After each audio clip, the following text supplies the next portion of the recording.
So, hello everyone. I hope you're enjoying today's panels. My name is Camila Galfione. I'm the content editor at LAFS.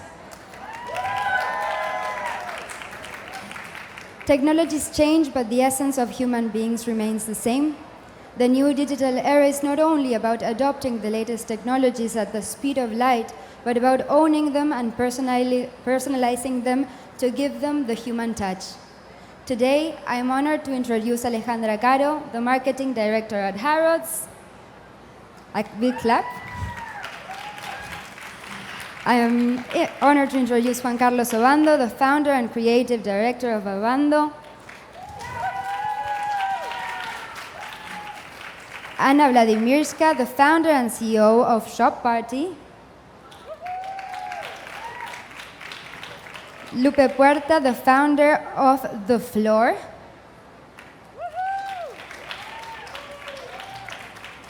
And Alexis Traina, the founder and CEO of HiNote, on a panel on Humanizing Technology. Welcome everyone, and I hope you enjoy it.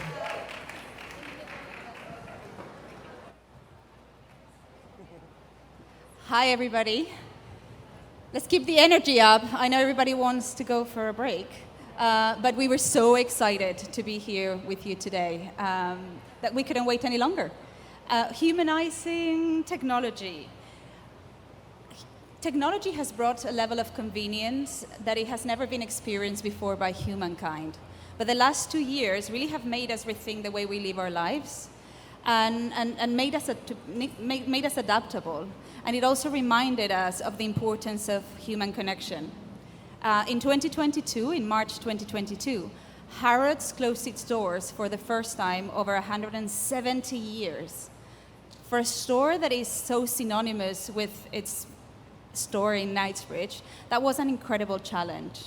But Harrods' secret has always been its people, and that's why, as the store closed, we assembled an army of people from all around the shop floor to act as personal shoppers for our clients, bringing the store experience to them. Because people want more from the digital world than convenience. They want humanity. And that's what we're here to talk about today, is the opportunity this presents for young brands, designers, to connect with customers by utilizing technology in a way that brings humanity to them. And for that, we have an amazing panel. Honestly, this is like being in a candy store. They're going to have to keep me quiet at some point. Juan Obando, no introduction needed. He's the CEO and founder of Obando, LA-based, but from Barranquilla, no? Sí, Barranquilla, Colombia. LA-based designer brand, founded in 2008. I mean, you'll tell much more than me about your creative direction, but it's all around bold colors, exciting silhouettes, and you've built an incredible business. I mean, you've been instrumental in shaping the modern American evening wear. And you got something that I guess all of us would dream with, is you got awarded the CFDA Vogue Fashion Fund in this 10th anniversary. So thank you so much, Juan Carlos, for being here with us. Thank you for having me. And you also have a second career. Yep, as a creative director for an advertising agency, so I do both things at once. Yes, so you worked in advertising for some of the biggest companies, Saatchi and Chachi, and you also are an expert on brand building. So I think that's going to be a lot of the things that you can share with the group. Alexis. Alexis is an expert. She showed me a word to say today. Vineyard. Vineyard. Okay. Vineyard.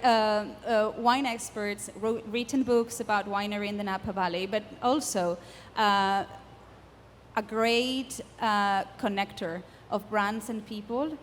And you've come up with an incredible app called HiNote that you're going to tell everybody more about, and you'll do it better than me. But it's really bringing back personalization and human connections to everyday messages. Love it. Thank you. Thank you so much. Anna Vladymyrska. Anna is, where to start? She's a Stanford graduate. She's on the incubator. She has a brand called ShopParty, a new platform in beta, but that is launching a bit more here at LAFS out of Silicon Valley, and that is bringing shopping and entertainment together to really bring that interactivity to shopping. Thank you, Anna. Thank you. Thank you all for coming. And Lupe Puerta. Hi. Hi, Lupe. Lupe is an extremely successful professional on the retail space with more than 20 years working at brands such as Harrods, Net-a-Porter, and she's launched the first luxury fashion platform that is driven by the shop floor. So looking forward to hear more about that. It's really, really exciting. Absolutely. We are the first platform driven by the shop floor community. Yeah, so it's great. So an amazing panel of people, different points of views and things to share. But before we go there, I would like to ask you all a question. How many of you feel more inclined to buy a product from a brand or a retailer when they feel they're personally attached to it? Can you raise your hands? And how many of you over the last 2 years, when you were just clicking online and browsing, wonder or wish they could be talking to somebody? Okay. So that's why we're here today. I'm shutting up. I'm not talking anymore. That's me. Humanizing technology. What does that mean? Well, I'm happy to take this one. And I think it's important to understand that technology has been evolving. And right now we are at the point where humanity meets technology. Right now we are at the point in time where we are transitioning to 5G. From 4G to 5G, it's a tremendous switch. The speed of internet is growing 50 to 100 times. And what does it mean? It means that we can watch videos a lot faster. We can connect with each other on a different scale and at a different speed. So now, taking that new landscape and empowering e-commerce with this speed and innovation is what's going to change the retail and e-commerce completely. So for us, at ShopParty, we call it shoppertainment, combination of entertainment and shopping. We bring videos and live stream to brands, and we empower brands through this technology. We combine them with machine learning, artificial intelligence, and that's what allows brands to connect a much stronger bond with the end consumer, to communicate, to tell their story, to tell what stands behind the brand, what value stands behind the brand. And that's what we think humanity and technology collide. Juan Carlos, is there anything you want to say on humanization of technology? Well, so I just want to say, first of all, that all of my opinions today are, they're no absolute opinions, they're just a perspective. So a way I can feel more free to share. For me, and for I believe some of the panelists and some of the audience, humanizing technology as a fashion designer or as a fashion brand is to have a clear understanding as to how you use digital platforms to communicate directly with your audience. And to also, most importantly, don't follow the idea that one size fits all. And that for me is the most important component, is understand segmentation, understand globalization, localization, and understand that you don't have to reach the entire globe at once with your message. But sometimes being a micro-influencer is more powerful than being a macro-influencer. So sometimes being small is actually pretty good. So understand the power of being small, because it allows you, I always made a comparison between, I would rather be a dolphin than a whale, because actually I move faster. So, and adapt faster. And I think when you talk about technology, that's an important component to be. I think that's super interesting. Everything that we say is about reaching a global world, but understanding your customer, I think it's something that, talking to all of you, has come up many times. And I know, Lupe, that's something that you know really, really well. Yeah, I mean, I come from the shop floor through and through. offline for many years, and I was part of the team that took the personal shopping online at Net-a-Porter really early on. And, you know, as opposed to Anna, for me, it's about transitioning that incredible service into the online and into a platform to give the voice to the people who really know the customer. Because if we can serve our contributors, our community of personal shoppers and sales associates around the world, then we give a great experience to the customer. So it's pretty much, you know, we're moving with the consumer, but, you know, what we need to also go back and understand what tools our community needs, right? So if we look after them, the end consumer will be absolutely fine. And what are the tools? I mean, everybody's getting so excited with Web 3.0 and said I wasn't going to talk about it. And that's going to be amazing, but we're a long way from there. What are the tools that the people in the audience can use today, or what are the biggest untapped opportunities to make those connections with customers online? Thank you. You know, I think it's really interesting because we're living in this virtual world, and COVID really exponentially brought this forward to us. And I started to realize quickly that our cell phones were our main portal for connection, human connection, and communication. And it just was so fascinating that here we were spending an embarrassingly amount of hours staring at our phones, and yet the tools we were offered were emojis and bitmojis and memes and GIFs. And I understood that living in this virtual world, there was such a need to be able to express ourselves with personality and technicolor and tone throughout the many facets of our lives, personal, professional, social, and everything in between. So it was for us kind of the psychology of how do we really communicate. And business was such an obvious place. We are all wanting to tell our stories. And whether we're a business brand or a personal brand, the power of virtual times today, messaging and personal identity are probably one of the most important spheres that were underdeveloped.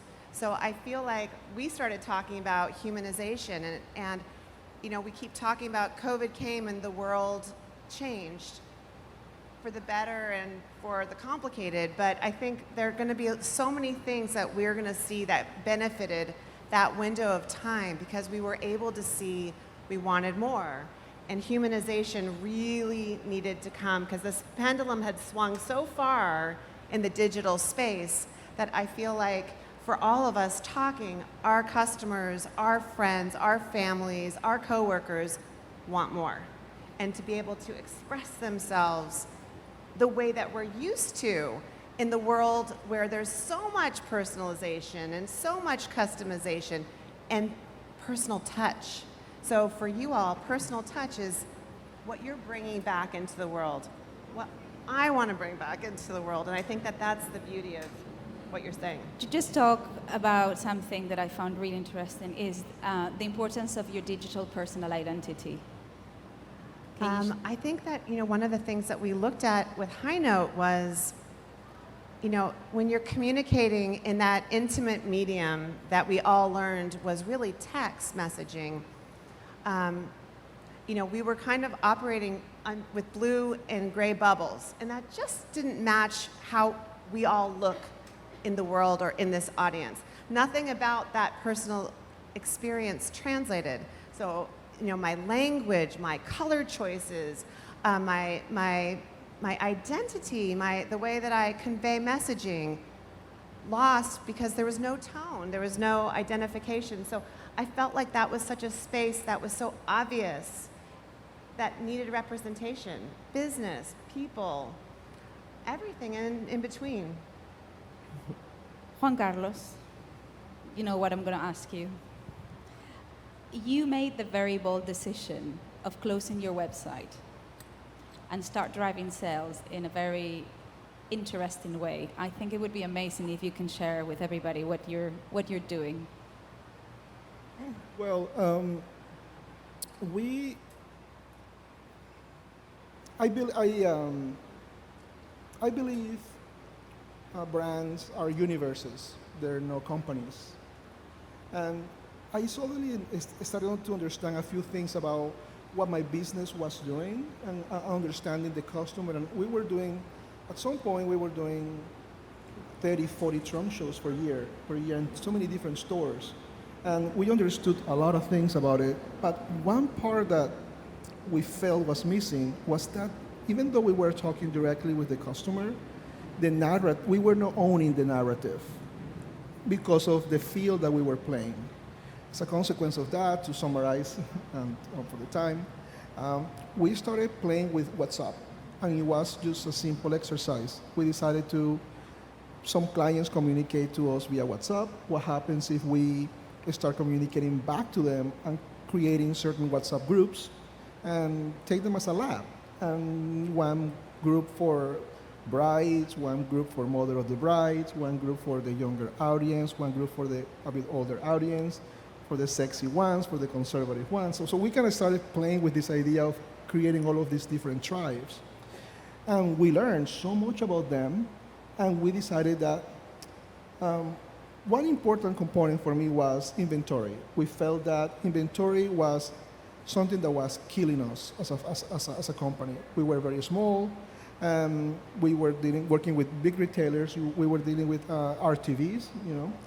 So even though we had amazing collections and so on and so forth, the reality of the business was the reality of the business. And then the product would go on sale.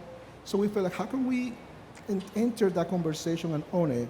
So we decided to use WhatsApp to get rid of all of that RTV, because we had to get rid of it somewhere or another, and I don't want to do it on sale. What that became an active marketplace for us. And then suddenly we start noticing that, well, we now got rid of all of our RTVs, so now let's create product. And then we start segmenting the product.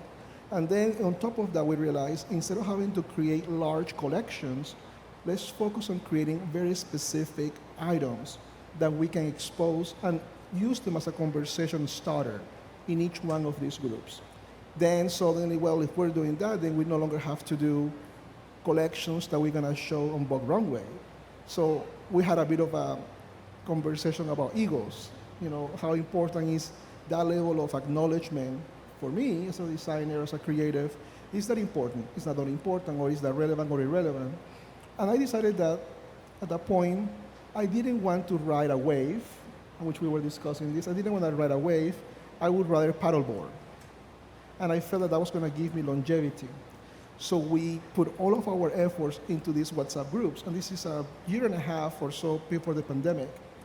And then we ended up with 10 groups, 20 groups, 30 groups, 40 groups, 50 groups, 60 groups. And suddenly we were making, on these WhatsApp groups, more money than we were making on all of our retailers combined, and more money than we were making on our eShop, simply because we understood the audience, we knew what product to talk with them with, and we didn't have returns. I have to say that through this system, I see some Mexican friends here, we opened the Mexican market in a way that it took us 5 years, but it's a strong population for us. Super interesting to see. Basically, you have 60 WhatsApp group, you have 60 segmentations of customers. You really know them, you understand, you can give them directly what is relevant to them. I guess on ShopParty as well is how are you looking at that customer segmentation and curation? How can you build those tribes? That's a great question. Well, I think it's key to really, first of all, connect to the customer, to understand the needs, to learn the customer, what are the desires of the customer, what values stand behind the customer, because we connect on very different levels. For some, it's important to have the perfect sizing. For others, it's material. Yet for others, it's the values that stand behind the brand. And I think for many of you here in this room, your brands stand for bringing sustainable product, for empowering women communities, for ensuring that water is clean, for helping kids in your communities to get education. And I think those are the values that we need to learn and we need to resonate with the customer. For us at ShopParty, the way we do this, and this is a new industry, but it's growing very rapidly. For us, the way to get this information and to connect on a different level is through the video and live stream shopping.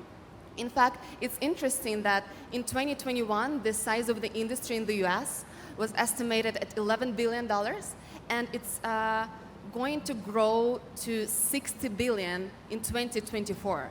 It seems like a very new, undiscovered industry, but let me tell you, lots of big customers, lots of big corporations are looking into this. And for smaller brands, it's important to stay ahead of the trend, to be a part of this trend. Think about Peloton. Think about entertainment. It's a combination of entertainment plus. For us, it's e-commerce, and I'm happy to tell more about how we do this. I would love if you can tell them about conversion rates, and we were talking. Absolutely. So in terms of the conversion, I think what researchers have proven is that one image is worth 1,000 words, and yet one video is worth millions of images. So going back to the conversion, watching a video gives a lot more information to the end customer. From our research and from our statistics, it's at least 8 times higher compared to traditional e-commerce. And what makes it possible today is the technology, is 5G. It's a lot faster. You can deliver the content. You can connect and tell the story. And that converts to a better perception. As humans, we get to understand and process the information a lot faster when we watch it versus reading. Think about watching a movie versus reading a book. I think it's about designing the product. It's about designing technology around human design. And that's what we at ShopParty bring to the table. And Lupe, you've got the people that know the most about customers, the stylists, the client advisors, all working to bring that knowledge to customers online. How does that work? So I totally agree with what you were saying, because if anyone, I just advise don't launch a business during a pandemic. But actually we launched our business within a pandemic, and what was going to be the home for people who work as sales associates around the world to bring their knowledge and tell us, what is the customer shopping, how are you putting pieces together and monetize your content, we kind of had to change and adapt and actually really build tools for this community. And we were seeing that social shopping is incredible. We've seen an incredible surge on Instagram, for example, where you had so many personal shoppers, so many people in retail who had lost their jobs. So for us, it was all about creating tools and a global inventory access, so they can actually take the relationship forward with their customers and build their own businesses, because they're already doing it. In fact, we were talking about collaborating. So, but I think the most important thing is what we give them, to let them build this incredible relationship with the customers and continue the relationships they already have with the customers. Because actually, I haven't worked as a personal shopper for a long time, even though, it's part of my DNA. If anyone needs anything here, just ask me.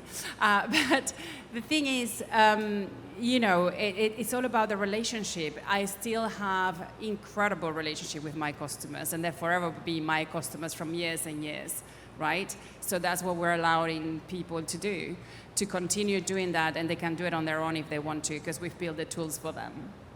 In a panel this morning, they were saying about how they saw that when they communicated product as looks, full looks, they saw much higher engagement than when they just did simple products. And that's a bit of what you guys do, right? They're putting in all the full looks. Totally. So the FLOORR is a destination for curated luxury. For us, it's about how do you view this outfit? How do you put this together? And for designers, it's a great way to be seen with premium, brands that, are really, really well established, because there is no rules for us. Our personal shoppers, our stylists, our sales associates, they can mix. It's about how they perceive a look. And for our audience, our customers, it's really important because it's about seeing how to interpret clothes in different ways. And if you're looking at someone who has created a look and they're in Miami, how does that change for someone who has used very similar pieces or some of the same pieces in LA, right? Because we know that customers often have the same kind of pieces in their wardrobe, but it's how do you interpret that?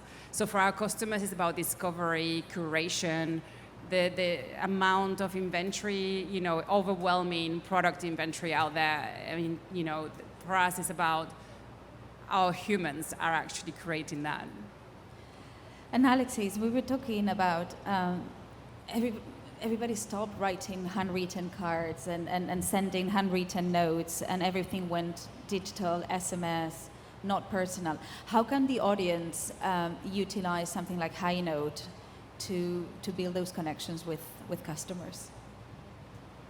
I think, as we were saying earlier, personal branding and identity and messaging are so of the utmost today, and that's really where we're connecting and meeting each other.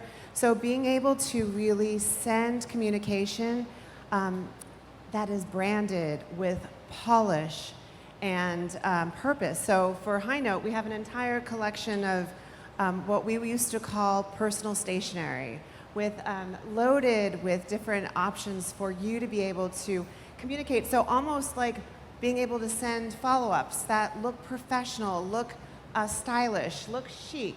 We wanted to create different segments of communication. So stationery was just kind of reinventing a space that vanished. Like, we used to rely on stationery, and more importantly, letterhead. Letterhead would 100% be the most important inch representation of any brand. Where did that go? The fact that that doesn't exist was so alarming in so many ways. So that space of digital identity is such an interesting spot for HiNote. And then the other spot is the psychological ways that we live compartmentalized. Who I am as a friend, who I am as a professional, who I am with my girlfriends, who I am as a mother, who I am, all the different facets, and trying to dig out what are the conversations that we have. Like, what are the funny conversations, the naughty conversations, the important conversations? So looking at utilizing HiNote almost kind of as a destination for communication became wise to us. We wanted to provide digital identity. And we were talking briefly, we launched last month, and we launched with a kind of one-year plan. And then at month 9 in our annual plan, we were going to start to kind of focus on B2C business, where we would work with a handful of different businesses who had D2C businesses, where they needed to be able to allow their teams, their sales teams, to reach out and communicate to their clients with polish and style and tone that looked like their business might look. Because right now, you receive these endless stream of just kind of notes, texts that come through on gray bubbles that don't reflect our story, don't reflect our business. So in month 9, we thought we'll start to figure out that handful of D2C businesses and start servicing them and creating identities for them, digitally, so that they could send out. Within day 4, the amount of response we had for businesses looking for what we did was shocking and staggering. Almost hilariously, this situation that we're sitting in, LAFS, we didn't have the technology to really be able to create a custom drawer, an exclusive capsule, but the opportunity presented itself, and we had to say, absolutely, we'll figure out how to do that and make that happen, and to find a way to be an event accelerator for this these 3 days. So agility is important, but really being able to hone our representation, I think, is super important in the humanizing community conversation. I mean, I don't know you guys were here this morning, but on a previous panel, one question from the audience was, how do I get noticed by buyers? And how do I get noticed by buyers? You know, and receiving 1 million emails, and how do I note differentiation? Is that element of your personal identity that it's really important? Especially when you're representing a brand to your client base. It has to be in alignment with what the brand would want to be communicated. And oftentimes right now it's very disjointed and it doesn't represent that. Juan Carlos. I don't even know where to start. We were talking, so if we take aside your fashion business, your other business, you're a brand builder.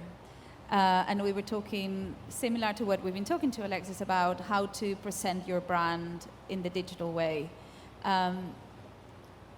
What advice of things that you've learned, things that have worked or not have worked through this journey, can you give to the people on the audience that they can take home as a bit of a to-do list? There were a group of, there were 3 advices that I got that really changed a lot of my journey or impacted the journey.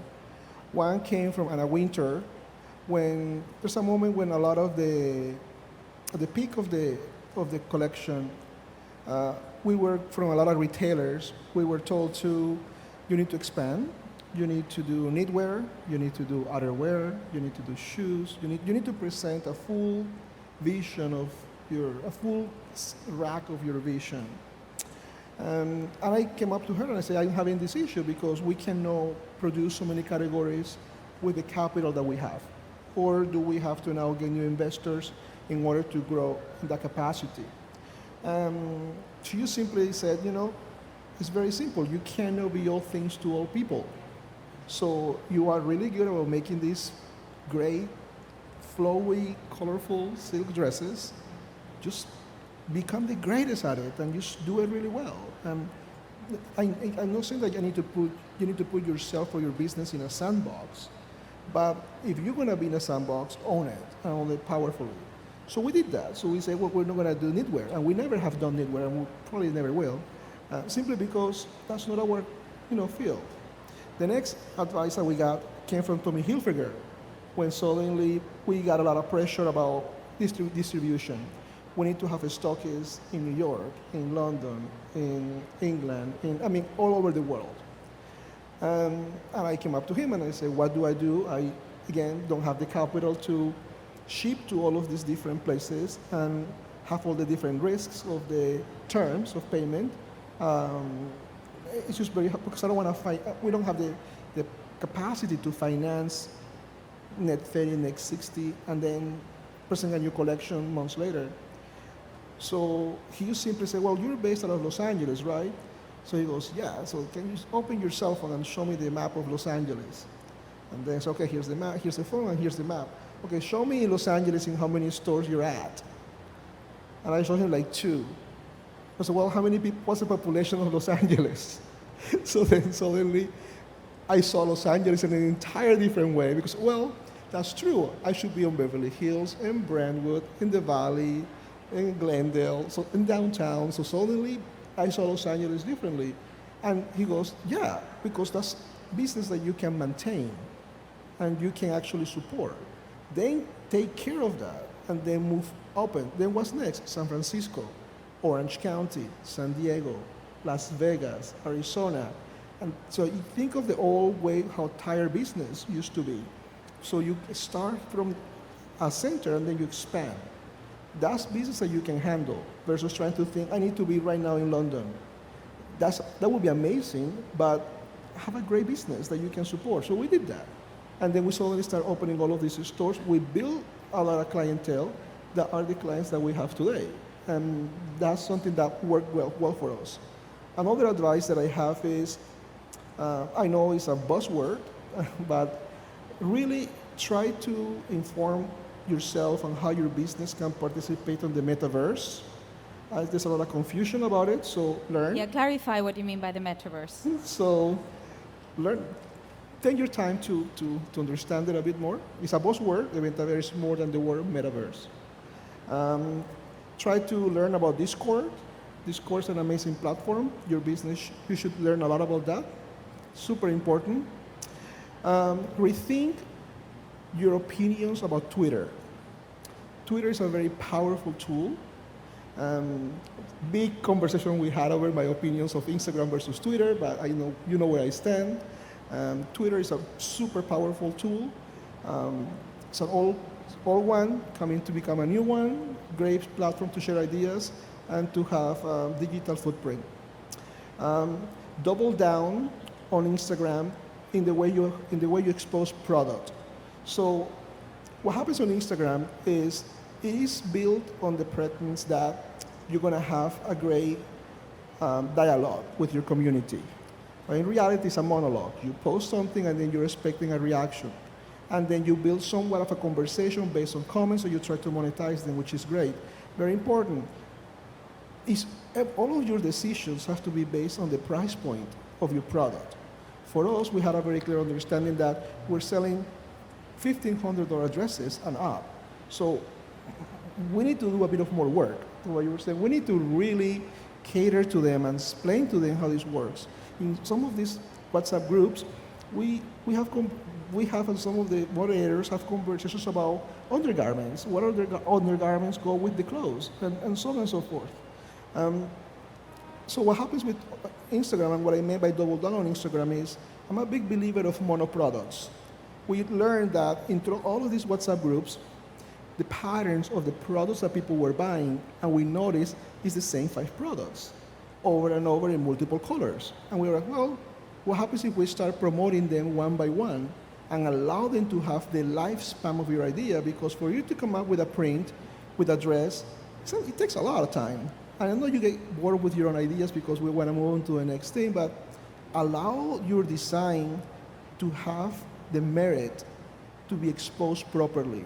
Celebrate your design. Celebrate that particular product that you have spent so much time, from buying the fabric, cutting the fabric, sewing the dress, transporting the dress, photographing the dress, posting the dress, writing about the dress. So suddenly, 10 seconds later, you have this pressure that you have to post about something else. You know what? Post and repost the same dress until that message is clear. And lastly, which is my favorite, really utilize WhatsApp. Communicate with your audience via WhatsApp all day long. Talk to them. Videos, GIFs, emojis, everything you can think of. HiNote. Make an effort to talk to them and to understand them. They are your biggest weapon because they will allow you to move your brand forward at any capacity. I mean, that could be a great way to utilize HiNote, as we were saying, bringing that digital experience. And Anna, I guess video is probably a great way to show some of those stories, right? Yeah, absolutely. Okay, we are 10 minutes away from finishing, slightly less. So get your questions ready. I'm just going to ask one question, last question, and I'm going to ask it to each of you, which is, we know designers' biggest issue is cash and cash flow. And it's great to have amazing big ideas when you have millions, but when you are in a very tight budget, if you're going to tell the people in the room one thing that they had to do to connect customers digitally, and we don't need to all agree, what would it be? What is the one thing that, get that right? Impeccable customer service. Lupe? Yeah, absolutely. Invest in a very robust sales team, because they're going to be the people who will take your customers' relationship forward, and they will build that bond for a long time. Well, I think it's crucial, especially for smaller brands, to understand that we are at a unique point in time where technology is accessible. Unlike 10 years ago, 20 years ago, where you couldn't work with a small budget, it's very different. You can shoot very professional videos on your iPhone. You can stream best-in-class quality videos and connect to your end customer. So embracing technology is not being afraid of it, but staying ahead of the curve, seeing what big brands are doing. But think about it. For you guys, for smaller brands, it's a lot easier. There is no bureaucracy. You can literally stop by our pop-up event and we can onboard you within half an hour and you can start streaming and connecting with your customers. So I think this is the biggest piece of advice. Embrace the technology, not be afraid of it, and it's been completely democratized. It's available to even if it's a one-person shop, one designer brand, you can already start embracing the technology and connecting to your customers, millions of people.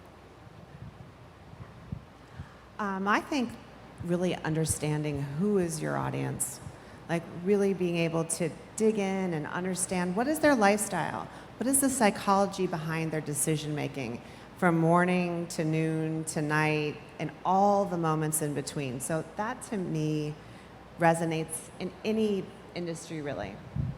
Thank you so much, everybody. Now we open for questions. Anybody has a question?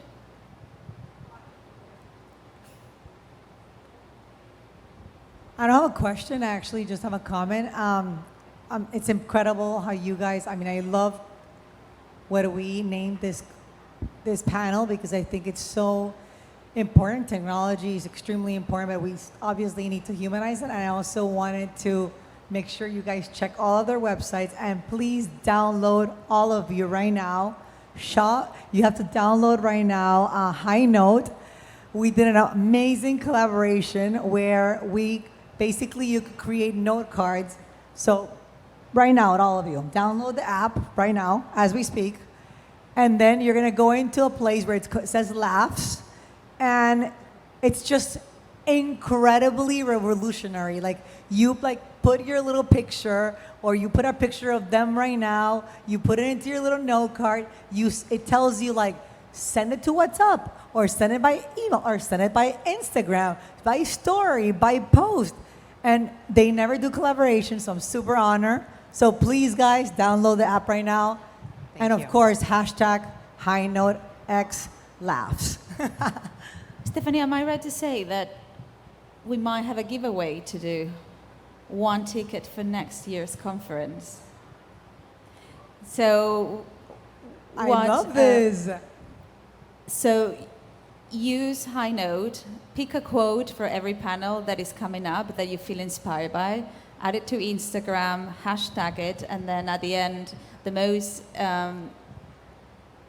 inspirational and creative post will get a ticket for next year's sessions of LAFS. Oh my God, that's If so you sweet. needed I love an that. additional incentive to do that. Thank you, Alexis.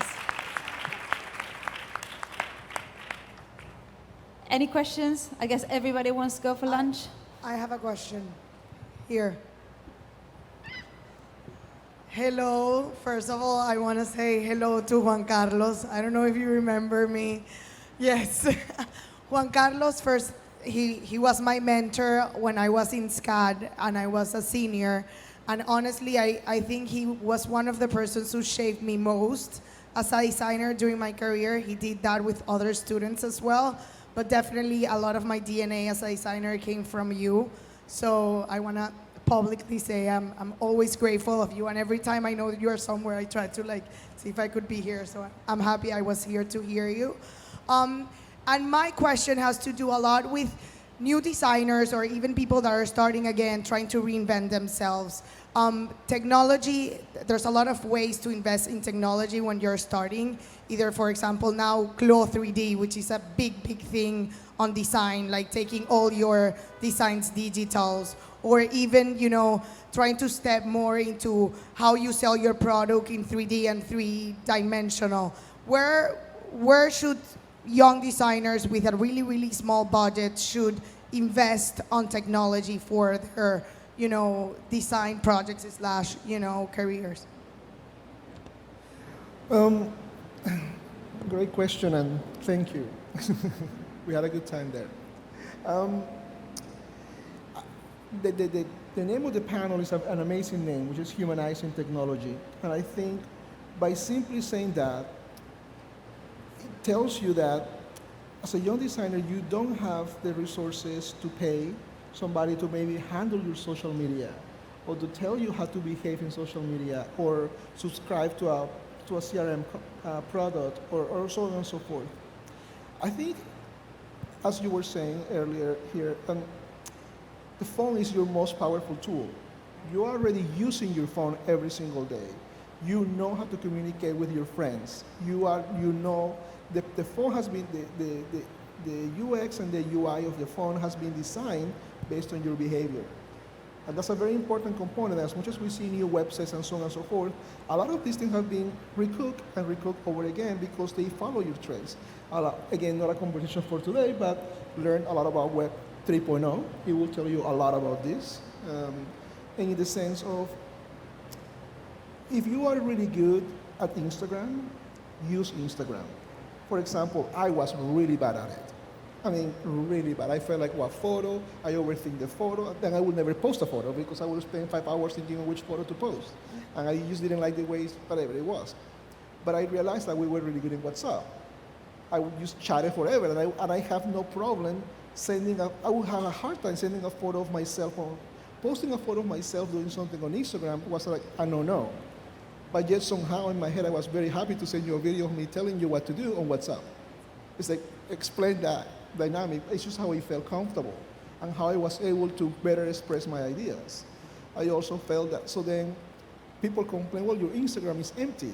Well, it is empty, but only if you knew what the DM business is going on there. So suddenly, I am on Instagram, but it's all DMs, because somehow I feel like I can chat anything I want. And the best amazing thing that happened was when you were able to DM more than one people on Instagram.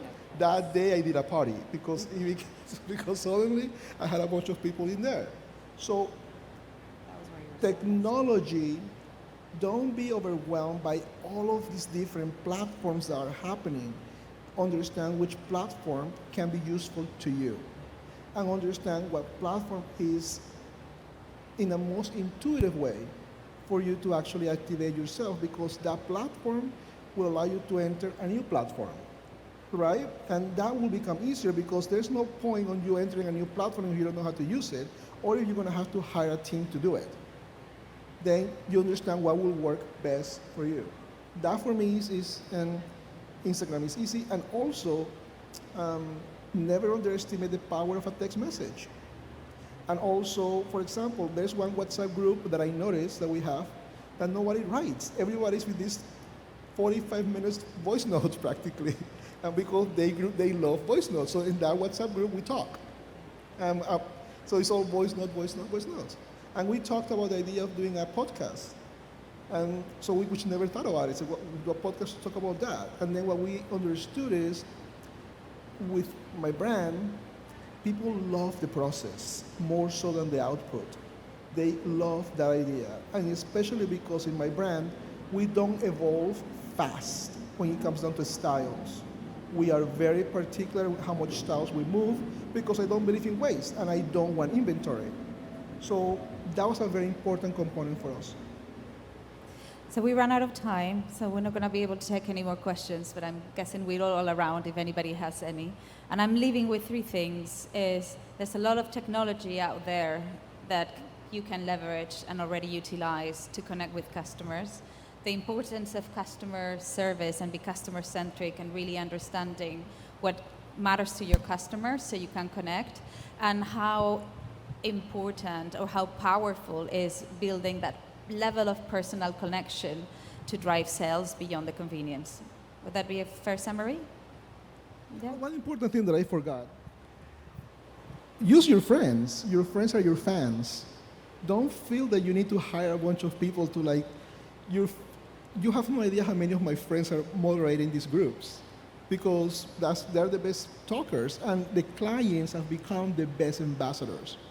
I always believe that your primary care providers, if you look at them, they're all done by referral. You know, your therapist, your doctor, your nail technician, and so on and so forth. Somebody told you. So use your word of friends. mouth. Okay, well, thank you, everybody. Thank you so much for coming. Thank you.